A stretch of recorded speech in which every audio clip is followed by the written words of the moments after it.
వస్తున్నప్పుడు ఆ సెక్రటేరియట్ ఆ రోడ్లు పెద్దగా కనబడతాయి, బయటకు వచ్చే రోడ్లు వచ్చేటప్పుడు మళ్ళీ సింగిల్ రోడ్లు కనబడతాయి, డైరెక్ట్ రూట్ వచ్చేటప్పుడు మళ్ళీ చుట్టూ తిరిగి రావడం అవుతుంది.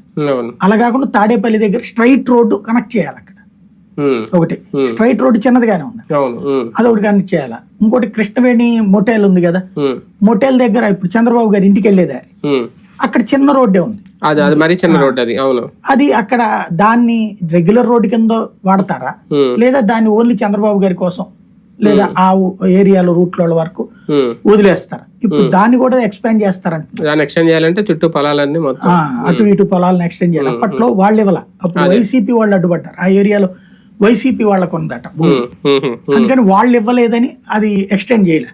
ఈ ట్రిప్ ఎవరు అడ్డుపడకపోవచ్చు. రోడ్డు అప్పుడు ఎక్స్టెండ్ అయిపోయింది అనుకోండి, అదొక చిన్న హైవే లాగా కాబట్టి దగ్గర అంటే ఒక రాజధాని అంటే ఒక రోడ్లు ఉండాలి, కనెక్టింగ్ రోడ్. కానీ ఇప్పుడు డౌట్ ఏంటంటే అప్పుడు వాళ్ళు చూపించిన సింగపూర్ తరహా గ్రాఫిక్స్ ఏదైతే ఉందో, టవర్స్, పెద్ద పెద్ద టవర్స్, ఇవన్నీ ఈ 5 ఏళ్ళలో సాధ్యం అవుద్దా? మళ్ళీ ఆ రూపురేఖలు ఏమన్నా మార్చి కొత్త డిజైన్ ఏమన్నా తీసుకొచ్చే అవకాశం ఉంటుంది? అదే ఉంటది ఈ డిజైన్. దాని ప్రాక్టికల్ గా వచ్చేటప్పటికి దశల వారీగా జరగాల్సిందే, కానీ 5 ఏళ్లలో ఎక్స్పెక్ట్ చేయడం అనేది అమాయకత్వం. బేసిక్ గా ఇప్పుడు ఏంటి, ఒకటి ఈ కన్స్ట్రక్షన్ ఈయన బిగిన్ చేయించాలి, ఇమ్మీడియట్ గా బిగిన్ చేపిస్తే ఒక 3-4 టవర్స్ కట్టించొచ్చాము. ఎందుకంటే గవర్నమెంట్ టవర్స్ ఈయన చెప్పేది 50 అంతస్తుల సెక్రటేరియట్, 60 అంతస్తులు ఇట్లాంటి